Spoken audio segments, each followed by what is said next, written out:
You know that feeling, right? That that real drive to get better, to perform at your absolute peak. Mm-hmm. But then you look online and it's just overwhelming. So much Oh, advice. totally. It's like drinking from a fire hose, like you said. Yeah, Information overload. exactly. So today we're going to try something a bit different. We're diving into this, well, frankly, bizarre story.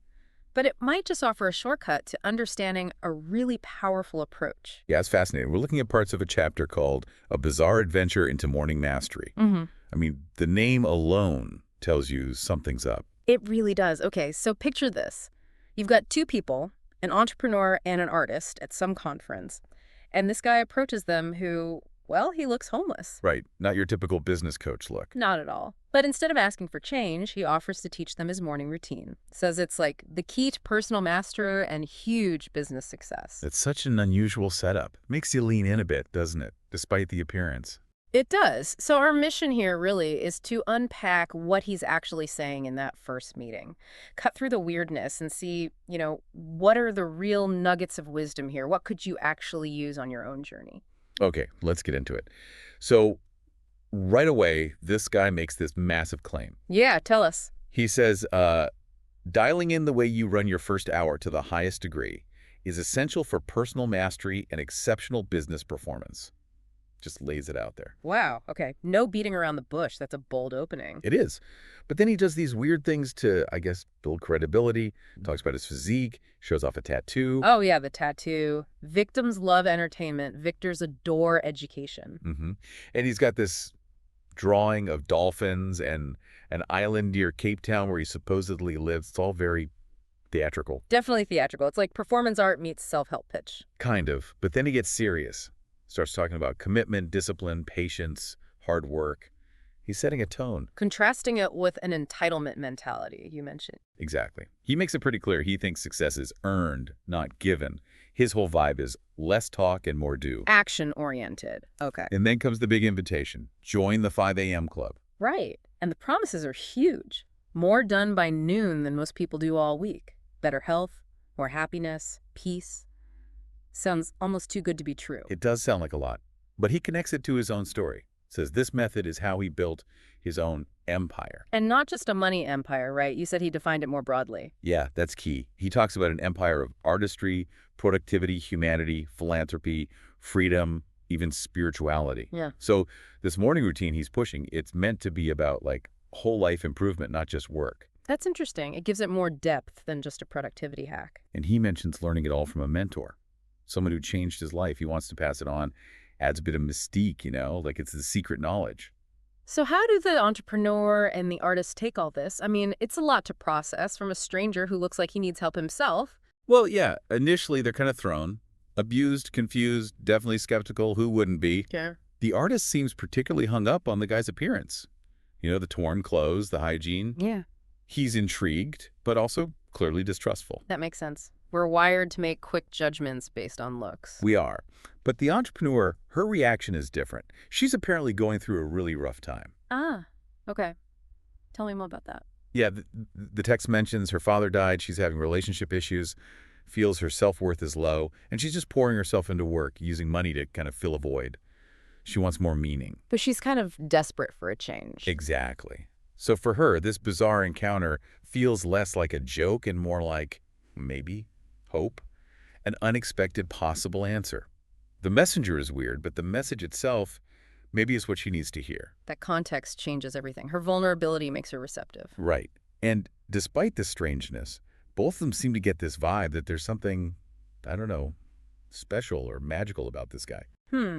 Maybe his conviction, or just the sheer unexpectedness of it all. Could be. The entrepreneur actually says she feels ready for a big change and has this gut feeling he can help her. Wow.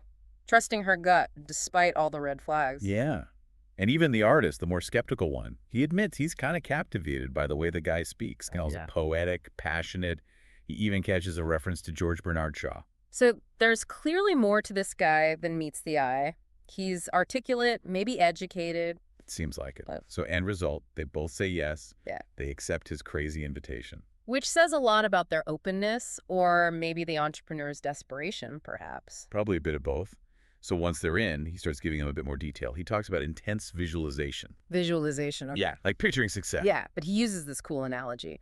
A Turkish fighter pilot who would mentally fly entire missions, like perfectly, before getting in the cockpit, Yeah. really embedding the feeling of success beforehand. Okay, that's a powerful idea. Flying before you fly. Exactly. And then he draws these 4 terms: mindset, heart set, health set, and soul set. Yeah. Calls them potent tools. Mindset, heart set, health set, soul set. Okay, break that down a bit. Well, mindset is kind of obvious, the mental attitude. Right. But then heart set is about emotional well-being, your emotional state. Health set is physical vitality.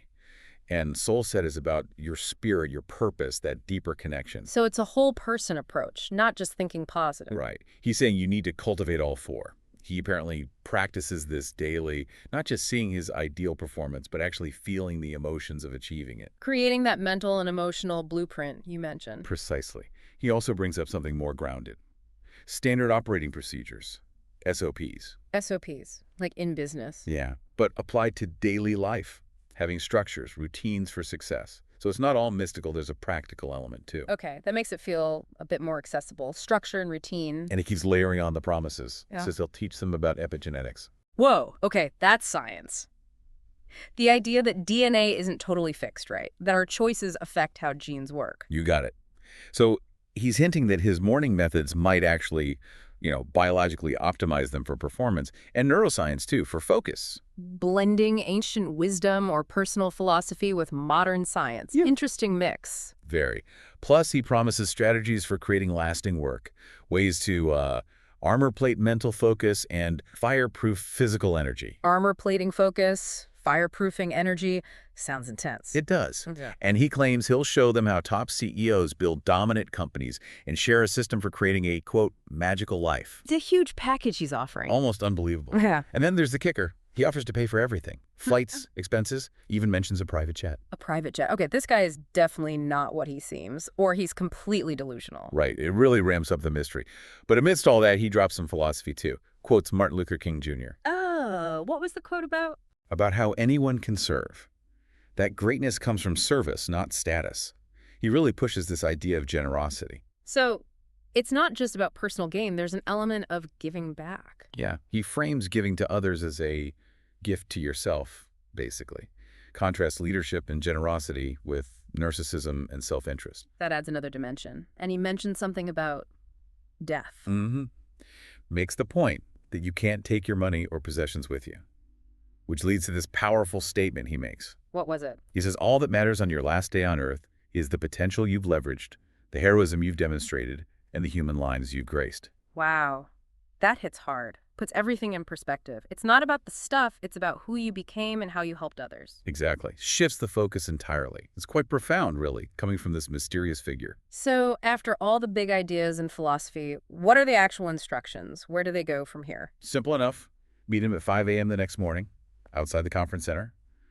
Pack light, just a few days close. 5 a.m.? Of course. The 5 a.m. club starts early. Naturally. And the artist asks, should he bring his paintbrushes? Yeah. The guy replies, only if you want to paint in paradise. Paradise. Okay, the intrigue continues. Adds a touch of magic to it all. Definitely. And his final words to them are very direct. Own your morning. Elevate your life. Own your morning. Elevate your life. Simple, powerful. A clear call to action.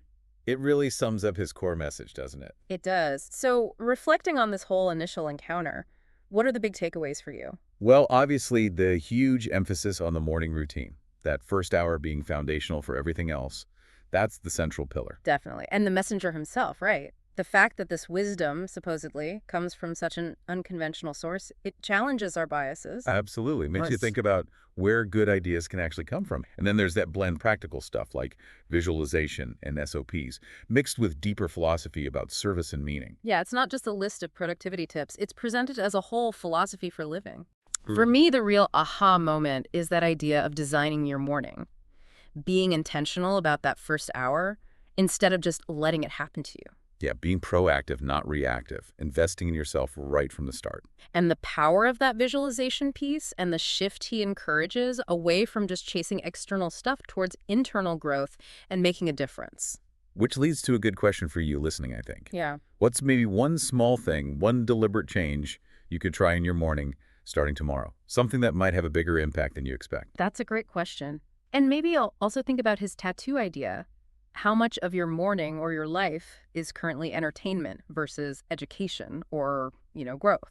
Food for thought. Definitely. So we encourage you to just sit with these ideas. What parts of this strange encounter, this introduction to morning mastery actually resonated with you? What feels like it might hold some potential for your own path worth thinking about?